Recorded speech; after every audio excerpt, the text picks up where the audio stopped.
There it is. You can tell it. Hey guys, Hey, what's happening? That was awesome. I saw that for the first time this morning. I was so jazzed. Um, we really excited about it, and we wanted to do something different for everyone. I know that for those of you who followed the project for a while now, there wasn't a ton of new information necessarily, but we wanted to share with you guys part of what will be a really big initiative for us in 2020, which is getting us out there to, all of the fintech companies and anyone else who will really benefit from this compliance infrastructure. But the other big thing is going to be the projects that we're working with, and we've got some really great projects, some of which you guys are aware of, a few we kind of mentioned in the video, and some we gave a bit of a kind of an early tease to. But Greg's in the house from Edna. That's definitely one of our flagship projects that we're really focused on. Working with Greg constantly now, day in and day out to really start moving Edna along as quickly as we can. But at the same time, I think Greg can speak a little bit to why he was attracted to WORBLI. And Edna's a great example of this compliance infrastructure and how much time and money that it's going to save the project, not only now, but in the future. So, that's a big deal. Yeah, we'll be having him around here too here in a minute. Mm-hmm. So part of what we did with this format is we invited, folks that have WORBLI apps. Greg's obviously here. I think we'll get David later. Of course, David's now part of the team, but we're going to get him to talk a little bit from put his chin tie hat on. And I'm not sure. Did we get Dimitri from Bunny Block? Could he post or? I haven't seen him in here yet. He might be. Oh, he's there. There we go. Hey, Dimitri. Dangerous. We'll be having Dimitri join us to talk about Bunny Block as well in just a little bit. So different perspectives. The other part of it being so that, we feel like there's so much talk in the blockchain space, and we wanted you guys to also hear from people that are actually working with us. If you know Greg, he's going to give it to you straight what his experience is so far and what he's excited about. But, it's about the apps now. It really is going to become a sort of powered by WORBLI thing in the future. We feel this is something that people have kind of missed in the blockchain space. Like, for those of us who are early adopters, when you have an EOS account, it's almost like you've got this sort of back-end dev account, right? And that's not really how the mainstream user is going to interact with this technology. They're going to be coming in through standard user account interfaces, and they're not going to be creating public and private keys, in our opinion, or a lot of the stuff that we're all doing right now. And so, WORBLI it's a back end, it's a B2B product that allows folks like Greg and Dimitri and David and the Chintai crew to build really innovative, amazing stuff that's never been done before. So, that's what I think you can expect from us over the next year, is that it's going to be apps that are coming front and center. And WORBLI's focus will be on getting in front of more and more of those apps, getting out there into the businesses. We're going to be making a very, very aggressive push into fintech. We believe that our compliance as a service product that we've been refining saves at least 6 months time to market and $250,000. That's compelling. And not only that, the ongoing cost is substantially cheaper. But in that process, as these apps come on, something we get asked about is, where are the users? Where are the users, right? Well, the users are going to come through the apps. As they make an account with Edna or, Chintai or, FinTech Z, they're going to be making a WORBLI account. And then eventually, yes, there'll be this a huge group of users, and of course we have governance and all these other ways to get involved.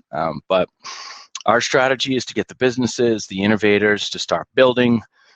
That's where the technology is right now, in our opinion. That's what it's ready for.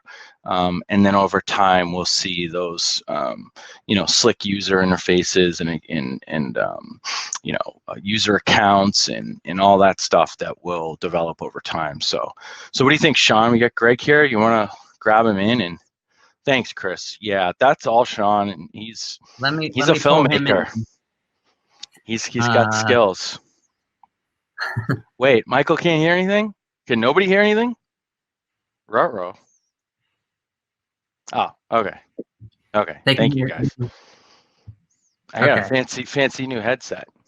Okay, good. Because I was about to freak out, but I was like, yeah. Which almost never happens anyways, so Hey, Sam. Okay, let me just get up there to options, invite.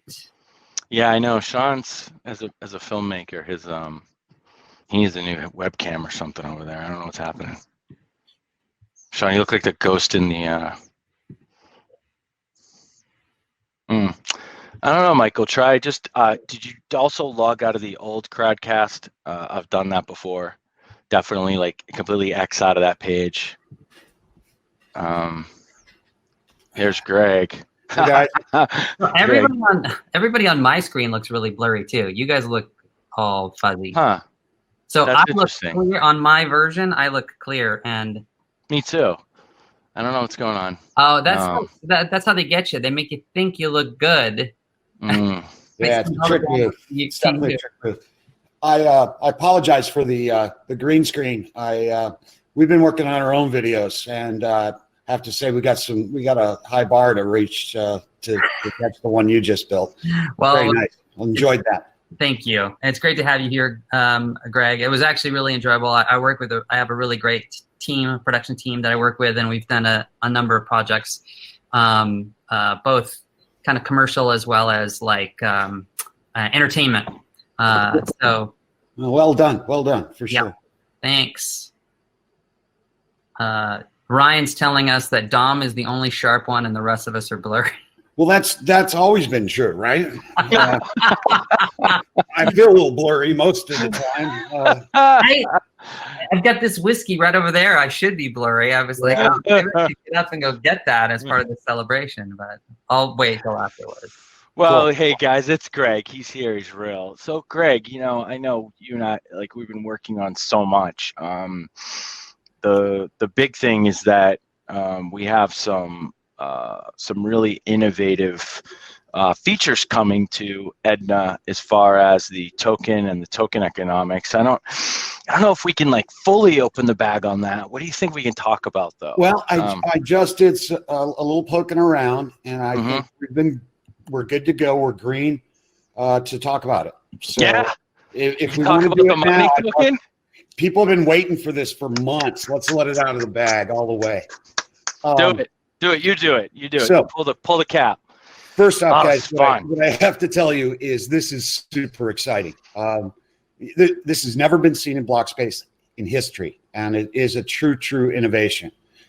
What we've got took 16 pages in a PDF to describe our new token model initially. Okay, we've got it boiled down to about a 4-page press release that we're going to be getting out this week, probably over the weekend, probably before Monday. It'll be in your hands. But let me break it down for you as simply as I can. And you're going to have a lot of questions. I might want to suggest we don't try to address them in this show. It would take days, but you can come to our Telegram and I'll be happy to talk about it with you one-on-one. But the press release is probably the first point where you should go, okay, now I understand it. Now I've got some questions. But here's what we're doing. Your existing Edna tokens are going to be allowed to be converted. And what that means is we're going to swap them out for one of 2 tokens. The one token can become either that one or that one. And we're going to call these tokens the payment token and the mining token. Now, that should give you a big tip on what we're up to. What these mining tokens do is you stake them at Edna. And every single Edna transaction, you get a micro payment out of. There's a actual proof of work, virtual proof of work, which is going to be confusing, but you'll get your wits around it eventually. Took me a couple days. And what we're going to do then is create a new token, mine tokens, mine more Ednas. And there is in code inflation deflation levers that basically try to keep the price on a nice going this way. You're actually getting paid out a percentage of every transaction Edna does. Now that includes when somebody buys DNA sequencing services from us and when somebody monetizes their own DNA and we again charge a fee for that, that fee, a portion of that goes back into the mining. Now, the beauty of this, okay, is that it's compliant. Nobody's shutting this down. Nobody's fining us. We're not going to have to worry about having our bank accounts frozen and somebody saying, Edna, man, you're breaking the law. You guys are going to jail. Do you realize how cool that is? This is actually giving, I hate to use the word dividend because it's not, it's a reward. It's Reward. We're rewarding our people for staking, which is in effect giving them a percentage of profit.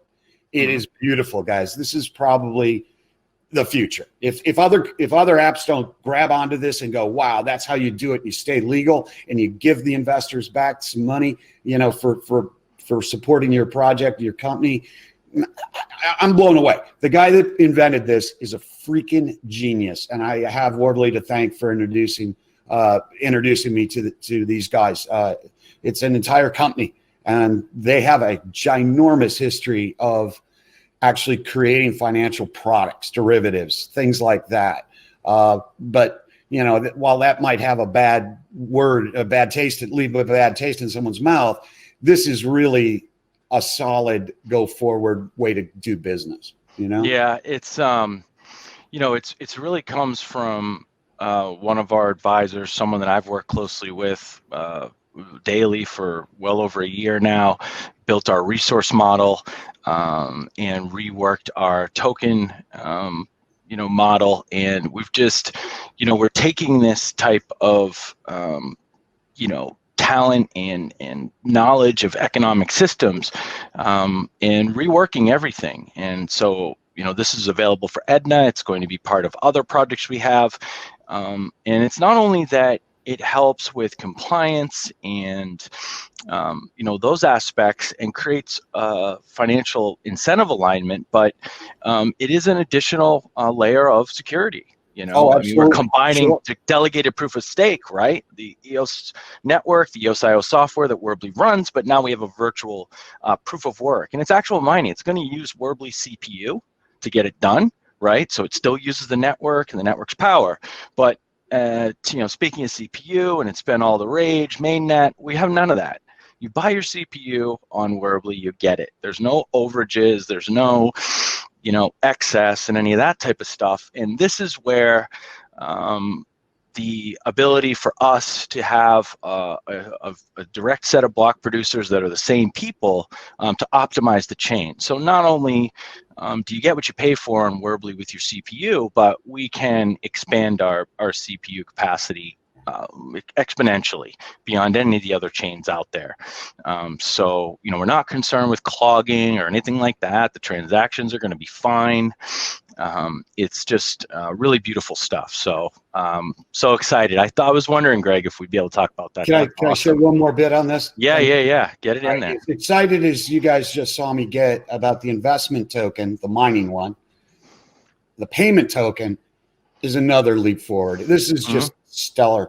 What it means is that you're going to be able to go in with a credit card, a check, a bank wire, a PayPal account, or any one of 1,500 altcoins. I use that word gently. You got a bunch of tokens you invested in. They're sitting there. They're doing nothing for you. You're tired of looking at them. Dump them.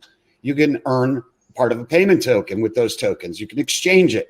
And we're going to cash those tokens in. We're going to put that money into the bank, and we're going to build up as you pay for sequencing. Okay.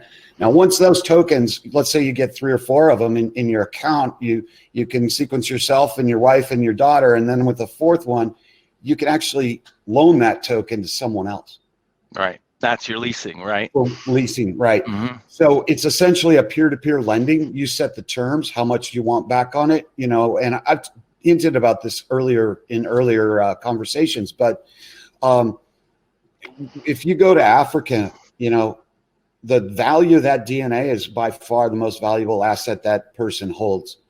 And not only that, but what we're wiring up in Africa has to deal. Currently, we're up to 8 governments that are sanctioning us, approving us, want to work with us to stop human trafficking. So by sequencing, essentially, you go into the village, right, and you grab 100 kids and you throw them all in the church, and you sequence 10 of them. Well, the trafficker doesn't know which 10 got sequenced, so he might want to leave that village alone, because if he gets caught, all they got to do at the border is swab his cheek as he goes out and swab the kid. If there's a suspicion that this looks funny, right, this smells fishy, swab the 2 guys, give them to us. We're going to run those sequences and see if this kid really belongs to that person. Is it really one of the kids, or is it one of the kids we already know but does not belong to him? So, I mean, we're going to do some good in the world with this. If you look at it too, if the value of an average genetic genome is about $70,000, which is where we currently place it, that's what we believe it to be worth. You give a guy $1,000, you get back $5,000. You've still left $65,000 on the table for him. You 5x your money. What's he done? He has built a school, a well, a clinic, gotten an ambulance together, got a motorcycle to get to town to get groceries for the entire village. You've changed that village for generations with $1,000 loan. Can you believe that? I mean, come on, man. The token. And then, and what you were talking about, Greg, too, what's beautiful is that as these people start earning these payment tokens, now we've actually introduced a currency too. They can now use, right? So, and they can connect to WORBLI for everything else. So this is why, like, Edna and everything we're doing integrates back to this access, right? I mean, it's the because we're under WORBLI, what we've got is an immediate go-to in empowering people in impoverished areas with bank accounts, right? I mean, come on, this is world-changing stuff here, guys. I can't say enough about how excited I am about the contributions that Edna has received. You know, my project, I'm humbled by the help, right?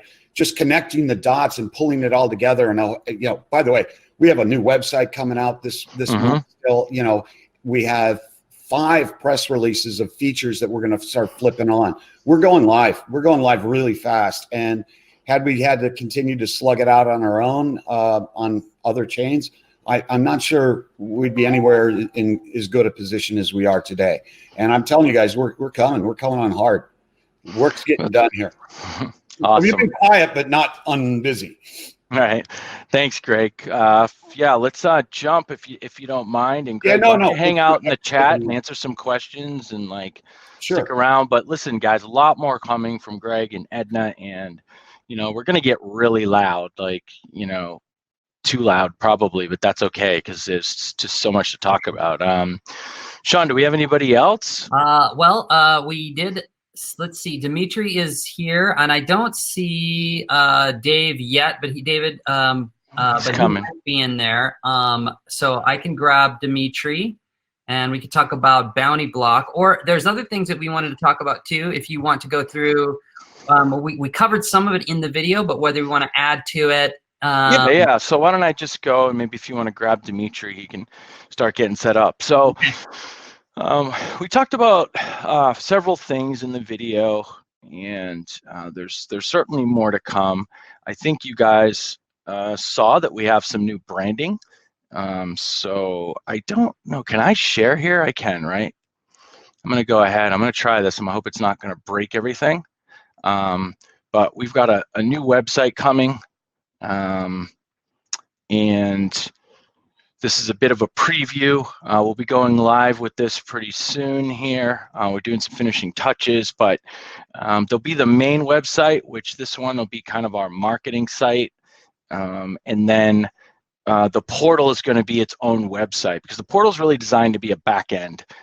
So the portal is where the account creation happens, and we have the KYC and the OAuth that we spoke about, and that's often where apps are going to be kind of driving account creation.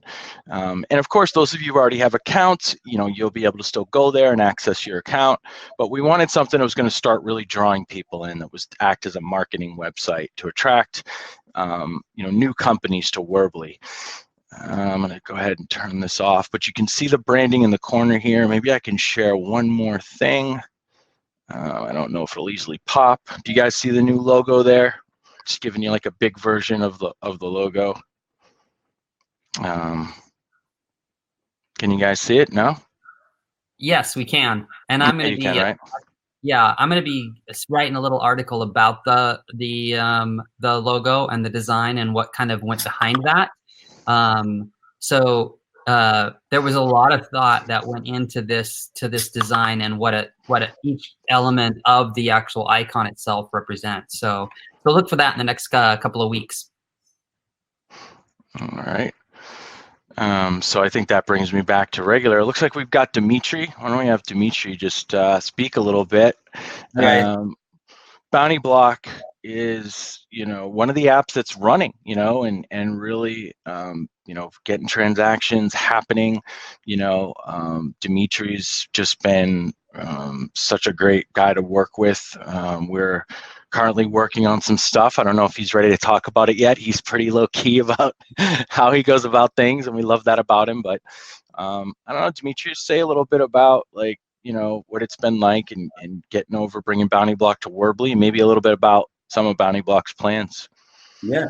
Well, hey guys, hey Sean, hey Dominic, hey everybody in the chat. So I'm the co-founder of Bounty Block. It's a product that we built earlier this year out of necessity, out of demand from some of our customers, and a lot of our current customers today are financial trading systems. And WORBLI was the first chain on my mind, and that's how it all started. And then I got to meet the guys. So Bounty Block, on a high level, is a gamification platform. It allows product to create challenges, tasks, to get your users to do more stuff, and then you get rewards, etc.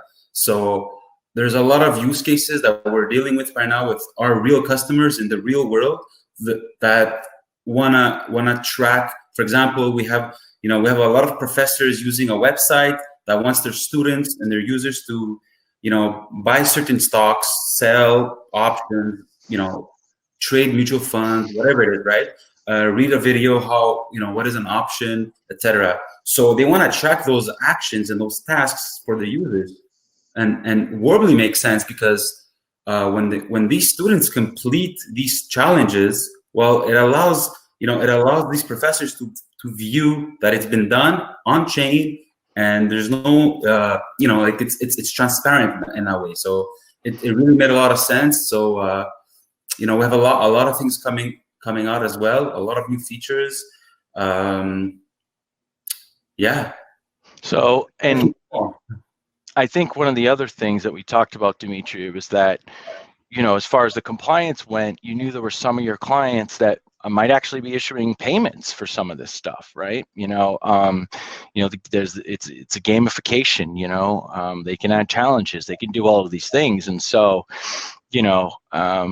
Dimitri wants to be able to allow his clients to do this, and he doesn't want to end up in trouble. And how much compliance work did you have to do?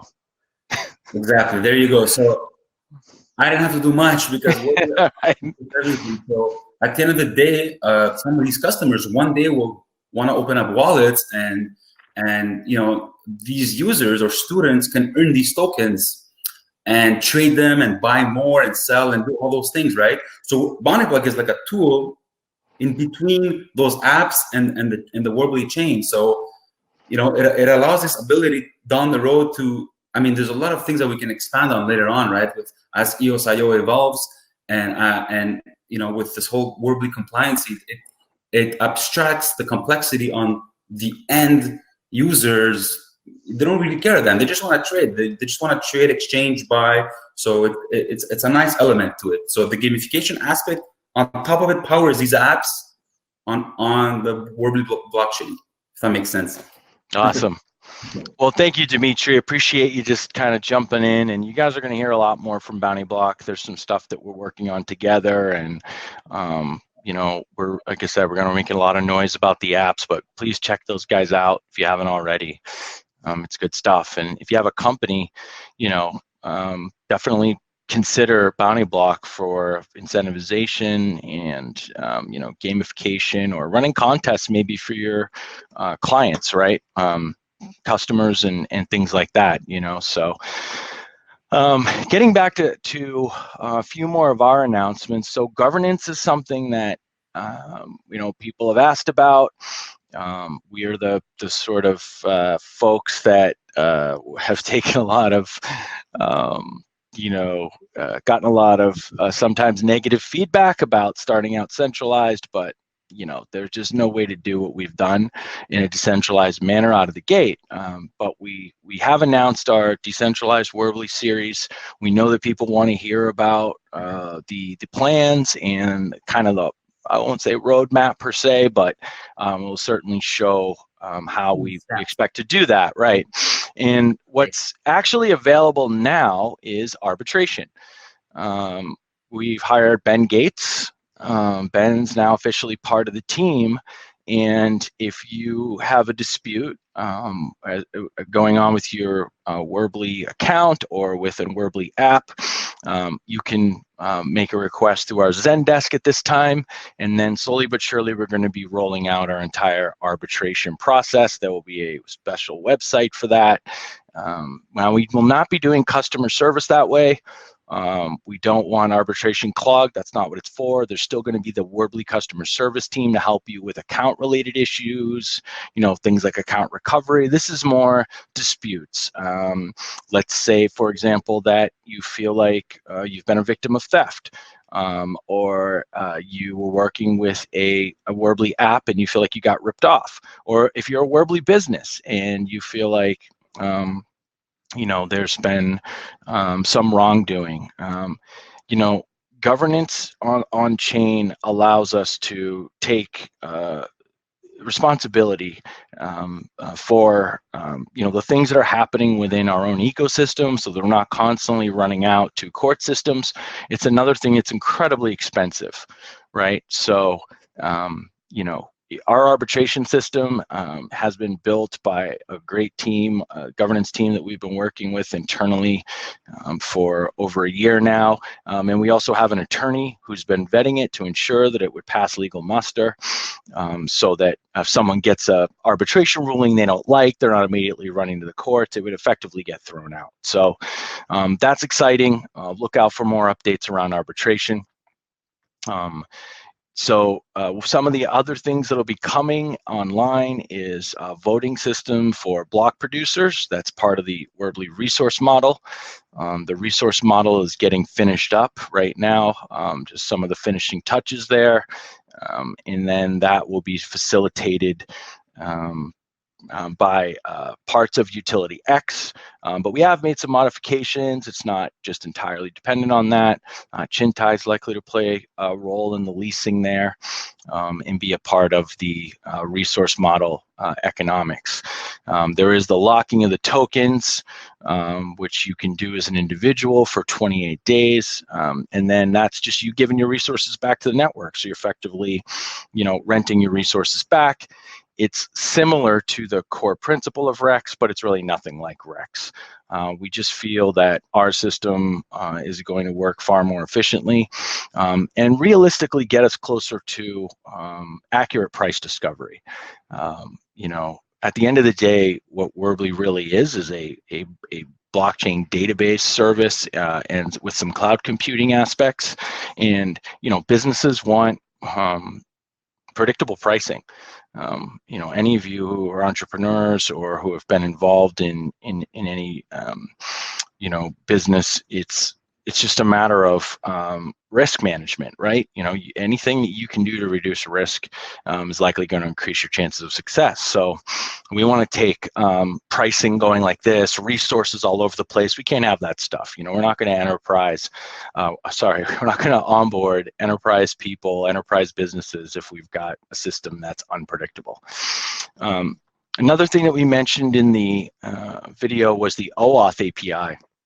So our team has developed a way to share data from, at first now, our KYC database.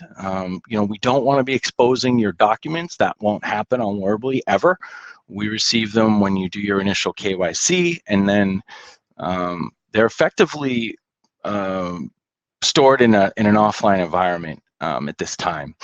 And then our OAuth API is something that WORBLI apps can use. They have to go through a vetting process with us. We have to see their entire compliance program. They sign a trusted third-party agreement, the trusted third party being the WORBLI Foundation, because we take this super seriously. We've gotten a lot of flack for this too at times, but we protect your data at all costs. No part of our business model is about monetizing your data for marketing purposes or anything like that. That's not the purpose. The purpose was to create a KYC system that was efficient. It's just required for finance. Global finance requires you to KYC. So we wanted to solve that, and we wanted to make it not only better for all of the users so that there's less friction, you're not KYCing with every single app that you sign up for, but also make that cost a lot cheaper for businesses. So when you KYC, you're in the system, you're done. Now, the other control and kind of security feature we have with the OAuth is we developed it so that it's permissioned by the user, right? We can give API keys to an app, but they can't just start getting people's data, right? You go to that app to make an account, and they ask you if you have a WORBLI account. Okay, great. You say yes, and they say, can we see X? Can we get your name, your address, whatever? And you go, sure. Then the OAuth will allow that data sharing with the app. We're going to build this out. It will expand not only in its capabilities, but our vision here is to create a portable digital identity for users that you can use for off-chain apps. You know, like I was talking about in the video, you know, right now you can authenticate with a Google account or a Facebook account with a lot of apps. We want authenticate with WORBLI for your KYC so that you're also safer, right? You're not sharing your data all over the place. You're not sharing these sensitive documents that somebody can commit, you know, identity fraud with, whatever. You know, you don't have to worry about it. Plus, again, less friction, less hassle for everybody. The other piece of technology that we've developed that's proprietary is the WORBLI token protocol. May become the WORBLI registry framework. We're looking at marketing a little bit here because we're not sure token protocol quite entirely describes it, but yeah, we're confident that we've created the first truly compliant token, basically tokenization of assets system that regulators will feel really good about. That's going to allow us to become what we feel the preeminent security token offering platform in the world. It allows you to basically replicate any current asset you can think of. You want to create a stock and you want to digitize it for your company, but you want to create preferred shares, Class A, Class B. You want them to have different attributes. You want them to be able to be in the hands of different users. You want some tradable, untradeable. All of that can be done. It combines not only some modifications that we've made to the EOSIO token contract, but also a system of what we're calling registries. Registries right now, for example, would be KYC. Everybody who has a user account's on our KYC registry, but we're going to have accredited investor registries. We're going to have professional registries, broker-dealer designation, certified, say, government compliance officer, you know, could be a registry. But you could also create custom registries for your app on WORBLI. So maybe you want to put certain users in a category by country. That's also another registry that I'm fairly certain we'll be creating because that will make a lot of things easier. It'll also keep, in some cases with certain apps or fundraising that you might participate in, you won't need to necessarily share all of your KYC information. You can likely just share your country, and that could work. So the registry framework is incredible. Again, we'll be talking more about it, but it enables the WORBLI platform to be a digital asset management platform, allows you to create any type of digital asset and all kinds of new ones. Bonds, absolutely, Ryan, not a problem. That's exactly part of what Chintai is doing right now and is in development. So we can create literally any asset, anything you can think of. We can do it, and we can do it in a compliant way. The most important thing being that, you know, people have been doing security token offerings, right? And they say, oh, only accredited investors. Well, that's great.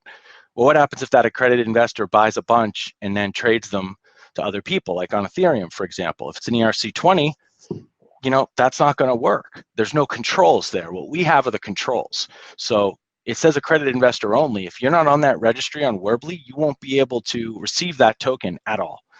They also won't be able to be traded off of WORBLI unless it's, again, a provider that's been vetted and is part of our system. So it could be an exchange. We could do a deal with an exchange where we allow them access to the registries and they post these security tokens. But we're going to have plenty of our own markets on WORBLI that will allow trading of security tokens and all of these other assets. Moving through. Ryan, let's talk about that, Ryan, at some point. Yeah, definitely. Set up a call. Do we want to? There's a couple people that we could bring on now. If you want, you just kind of hit everything that Rob would have talked about, but backpacking and maybe packing it out and all that good stuff. We could get into that.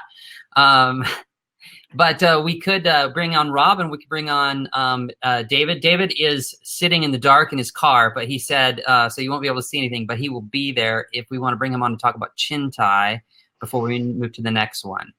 Yeah, let me just finish with a little bit about the two companies that we mentioned in the videos. Yeah. So we've got two companies that we formed. One's called Agenix, and the other is San Dimas. Agenix consists of many of us that have been part of the WORBLI project. It's kind of the continuation.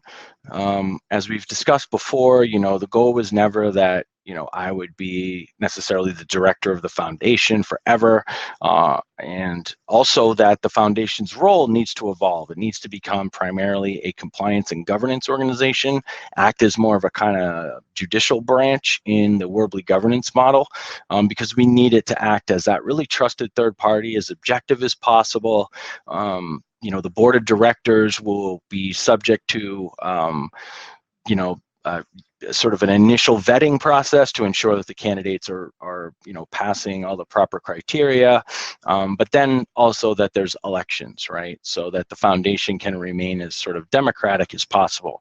But of course, we're not going to go anywhere. There's still tons of stuff that I want to build, that Sean wants to build, and we need a commercial arm. And you can't do that in a nonprofit Singapore foundation like what we have now.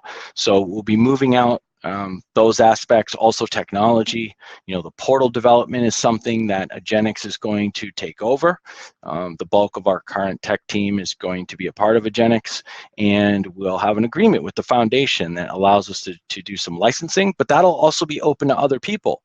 If you have a great tech team and you want to build a WORBLI portal, you can do that. Approach us at the foundation. Let us know, as long as you're willing to go through standard due diligence, corporate KYC and that sort of thing, and meet the standards that we've set.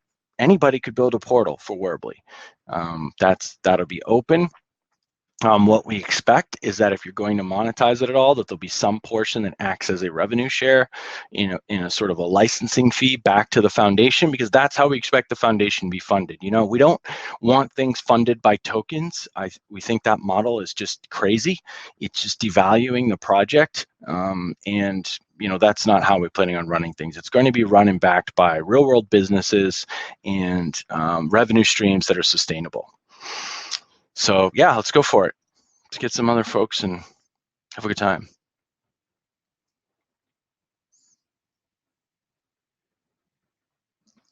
I'm not hearing you suddenly, Sean, unless you're not talking or you're on mute. I'm not really saying for I mute myself at the wrong times, obviously.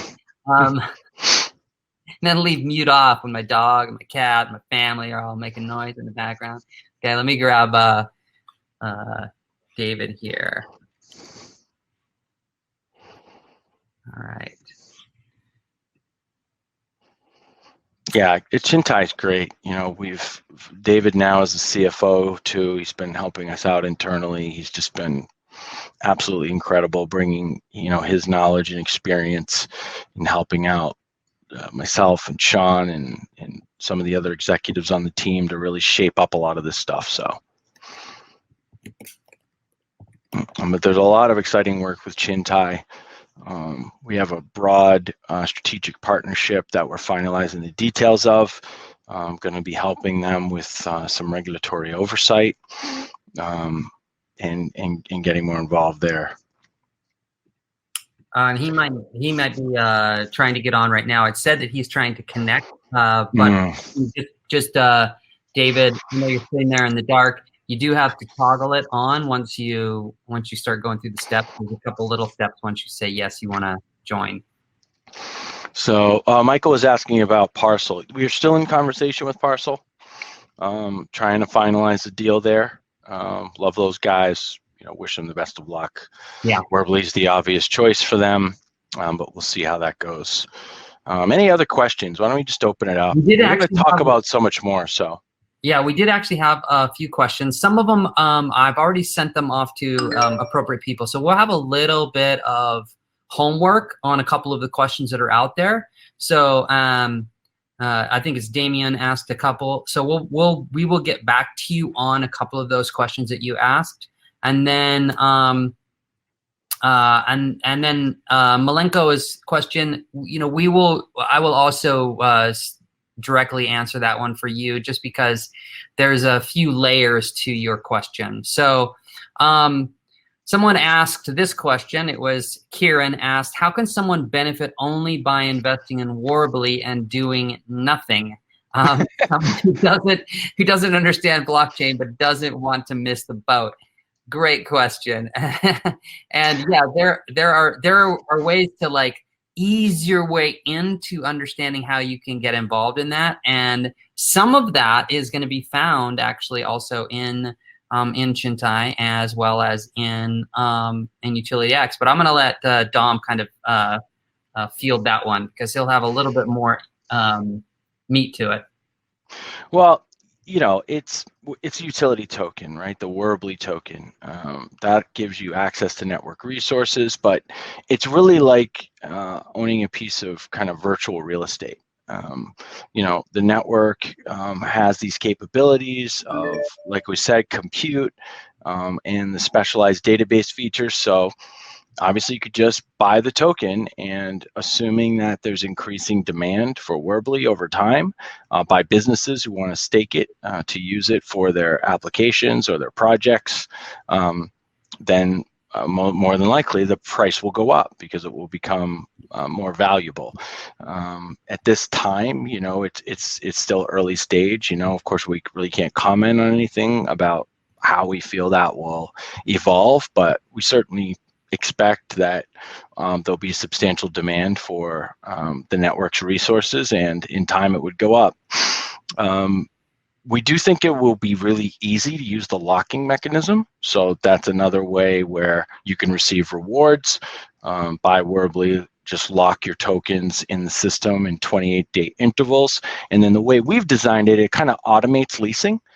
Those go into a big pool, and anybody who wants to lease resources will pay whatever the market price is at that time, and there could be rewards for you in that capacity. And we expect they'll be different too. We're not going to limit it that the only way somebody could lease would be by paying in WORBLI, kind of like the way EOS does it. That doesn't make sense to us. People will potentially pay in Bitcoin. So there could be a whole basket of different currencies, eventually fiat. We absolutely want to make this simple. And we see that most businesses will lease resources in the long term. It's really only in this early stage that we feel it'll be available to buy actual WORBLI. And if you think about the way a company operates, when they start a business, they don't buy the building, right? Or when they're getting their website up, they don't go usually right out and buy a data center for their servers and they handle all their traffic. They use a cloud computing platform.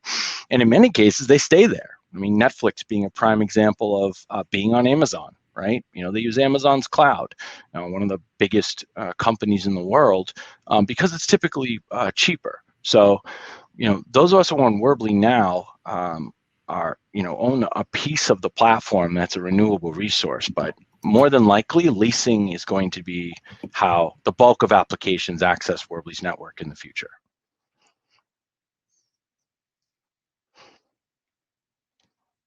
I think you're probably muted again. It looks like David's having a little bit of a technical difficulty. He's able to hear and stuff, but he's having a little bit of problem. So I'm gonna grab Rob. You just keep talking, and I'll grab.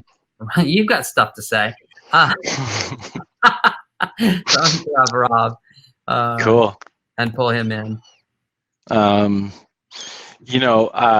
Trenton, I'm gonna need to leave that question for Rob as far as the off-chain processing, layer 2 API service.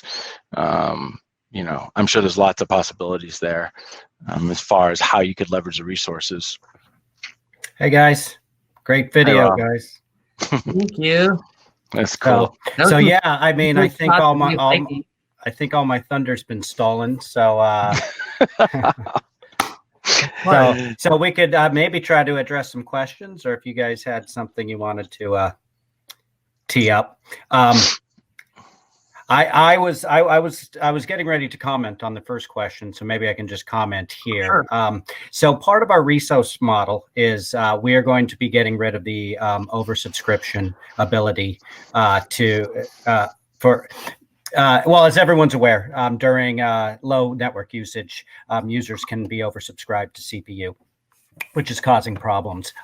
We've planned on eliminating that from WORBLI for a long time, not necessarily just because of the usability issues that have popped up, but one of our core kind of drivers was to kind of provide stable pricing and resource allocation. So we are going to be we've already coded it, but what we need to do is really time this with the leasing platforms and whatnot. And so to specifically answer question number one, I think we will take that as homework because as probably most people who've written apps are aware, usage patterns, so who's kind of invoking the contracts, data usage, network usage, all kind of impact token requirements and whatnot. So I'll be working with Sean and myself, and what we'll do is come up with a handful of scenarios for people to get an idea of what the token things would, the costs to run an app will be. But in general, what it would be is not very similar to what mainnet would be in a kind of a heavily utilized network. So once the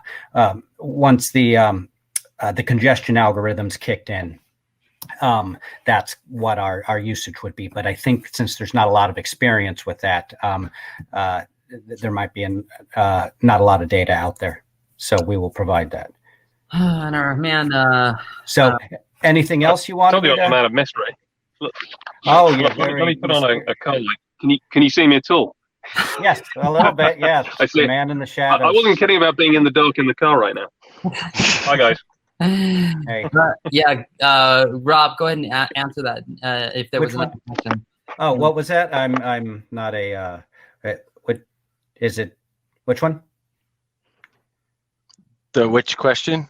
Oh, I couldn't hear if you said there was another question that you were going to answer. I think that's the only one. The other ones are let's see, votes for even lower costs of any plans for a compliant layer 2 API service, perhaps integration. Yeah, so this is in general, we're trying to provide the infrastructure. And then anything that's not kind of the base layer would be compliance related. So API services such as Liquid and stuff, we're hoping that those will be provided by third parties, and there'll be economic incentives for people to provide those, such as services like Diffuse and other stuff. But that said, as time goes on, and as we see how things shape up and the usage pattern of the network evolves, it may make sense for us to provide that as a service. So what we're doing right now is really listening to demands from our partners that are building on the chain and responding those. So kind of a use case based approach to where we deploy our resources. So, are you guys, just out of curious, Dom and Rob, are you guys able to see the little thing at the bottom that says "Ask a Question"? yeah, I just figured that out. Didn't see the question. Okay, cool. I just wanted to make sure. Yeah. So, yeah. So, Awesome. I think was David still able to say anything, or is he just in transit? I just sent him a message to say, "Oh, we lost you," but there he is. Can you hear me or not? He's here. He just I just turned the video off. I thought it was a bit pointless me taking up quarter of the screen with a black square. So let's take our caller on line 4. It's David Packham. David, how are you? Hey, it's great to be with you, Dom. I feel like I'm on the Joe Rogan show now. So that we've talked a little bit about Chintai and partnership, but not too much. Just mentioned obviously you guys will be involved in some of the primary functions, but why don't you just talk a little bit about some of the plans that you guys have? Yeah, absolutely. I think one of the things that's I think really going to become apparent to people in the next probably 3 months as we enter 2020 is just how important the WORBLI model actually is for finally utilizing both blockchain and decentralizing finance. So the groundwork that's been done, the non-sexy groundwork that's been done over the last year, getting a token protocol control framework in place, starting the chain from scratch with KYC and ensuring that you've got the solid legitimate base. That's all essential for enabling the sort of financial products that enable institutional capital to finally enter, which is a huge component of the global financial system. It's all well and good us getting excited about a tiny subset of the world in crypto right now, but really it's about everybody else that really is where this matters most. And so by having all of these fundamentals in place, Chintai is just one of the many different DeFi applications that are looking to deploy on WORBLI for exactly that reason. It really is for me the only blockchain option that you could possibly consider once you start to understand the need to be able to be compliant with all sorts of global financial regulators. So we've got the Mint platform and we've got the STO launch platform that's going to be coming on WORBLI, and it's the only place where you can do fully compliant raises. The decentralized exchange with a local regulatory oversights coming as well, and that I think we're really excited about that. The 2.0 code base is just deployed onto the Kylin testnet today, and that includes a lot of the base layer for the DEX as well. So we're focusing right now on the leasing markets, and that's going to be great to be able to also then deploy WORBLI WBI token leasing, as well as the other aspects of the resourcing model you touched on as well. And then we've also got the bond market coming as well. And again, a lot of this is, if people are curious, the target for most of these in terms of a lot of the underlying clients are going to be the global financial system, the institution. It's not just, hopefully, we're very hopeful that the average crypto user will take in all of this too. That's part of what I think makes DeFi. It's that idea that it's not anymore an exclusive club, but combining all of that with regulatory oversight so that they can participate in the same market like this is an incredibly exciting prospect, and I just think it's going to be a really big growth year for certainly both these projects that we talked about. Yeah, there's so much to do, and you and I have talked a lot about the security token offerings.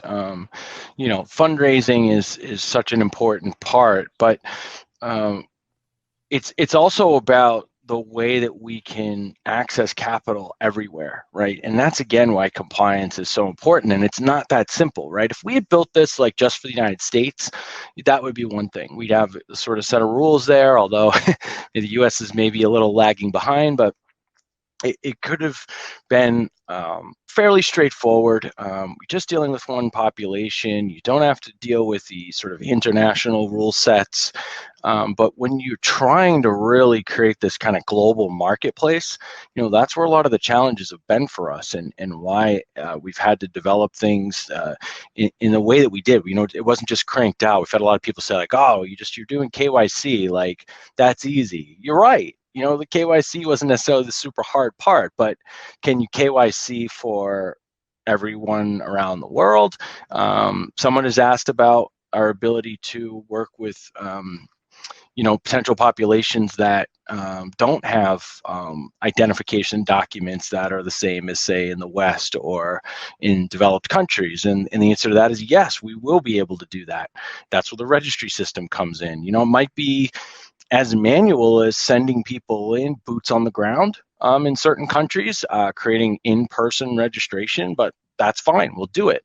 But that's also where the communities are going to start coming in, right? That's where it's going to be up to you guys to start taking some of these things on. We don't, you know, the network's available. You know, we don't turn people away who want to help out or want to build stuff. So accessing that kind of global pool, but as David's talking about too, we can't ignore the fact that you know, institutional investing it needs to be a part of this as well. And so we've always taken that integrative approach. And again, remember, a lot of these institutional investors are likely managing your retirement, right? Or huge pools of funds in something like a union. So it's not all like, you know, negative, bad, scary money necessarily, right? It's open for everybody. Awesome. I would you like me to hit some of these, just kind of the high points, bullet points on business and the marketing strategy, Dom? Yeah, I think we should speak to that, definitely. So just kind of a little bit of this is a review, but I wanted you guys to have kind of like a bullet points of what we talked about in the film, but then also kind of like as you're thinking about what's coming forward. So just as a recap, the existing applications, and maybe a couple of them that we haven't talked about is Tokenoro, Dcart, Bounty Block, Transledger. These are kind of things that we already have, and you guys hopefully are now somewhat familiar with what Tokenoro is doing and where they're going, and that's going to be very exciting. There is the opportunity with Tokenoro, as Will sort of alluded to, that there will be an overseas public offering coming very soon. And then applications that we're building that are coming. Obviously, we've already talked to Greg, but you've got Edna, Tontine Games. That's really exciting. Utility X, Chintai, and through Chintai, there you've got leasing, Mint, the DEX, and the DApp bond marketing. So those are the DApp bond market. So those are all kind of like, oh wow, that's, you know, chunks here. And then coming as we're kind of looking to 2020, sort of high level again, from a marketing standpoint and where we're going. It's going to be pretty aggressive, but when I say that, I also want you to understand it's aggressive and bulleted. We're going at it from the standpoint of specific targets that we are going after, both from a business standpoint and then also from just a messaging standpoint. You know, it's focused on fintech and DeFi, which doesn't necessarily mean it's going to be coming, or we're going to be hammering hard the blockchain space or the blockchain maximalist space. We're going to be looking well beyond that to businesses like Tokenoro, and we have a couple of those bigger ones. You know, as we already mentioned, actually, and I forgot to mention it in the applications coming, which was Mindset Academy, but we have a couple of other ones similar that are also very large, and they're very there's some really big potential with those, and they have no background at all in the blockchain space. So we're pretty excited to see what happens over the next few weeks and month with those projects and whether they come together or not. We want to, through the CAS, you know, we're going to be focusing from a marketing standpoint, we're going to be hitting that really hard to sign up at least 100 applications, 100 plus applications. We'll be pushing hard for you know, beyond that, from a business standpoint, the full regulatory oversight and approval and licensing in Singapore, Australia, Europe, and the US. So those are some of the big things. All right, that's good. That's good. Yeah, I was going to say, That's you want to jump into the application layer? No, just say don't. No. No, there's a lot of other things to talk about, but we also Yeah. want to make sure that we're helping people to kind of really understand things as we go and not have this kind of shotgun approach to some of it. And we've taken the approach a while back of making sure that when we talk about things, it'll be because they're either just deployed or imminent. Right. We did want to, though, give you guys a bit of the vision, and I think that's what Sean's done very well. The compliance as a service is going to be the really big sales and marketing push for us primarily. That'll be where we're making most of the noise, and the strategy being that we need to outgrow, so to speak, this enthusiast community. It's awesome. It's great. We know that everyone will be here, but we're evangelists too, like everyone else, and we want to get out to early stage fintechs. We'll be attending fintech conferences, developing relationships with incubators, and then there's the Mindset Academy group. That's someone that we've recently connected with, Verlin Gradney and his team. They are very passionate about fundraising, very experienced in the space, and they'll be bringing in a lot of businesses through their educational materials.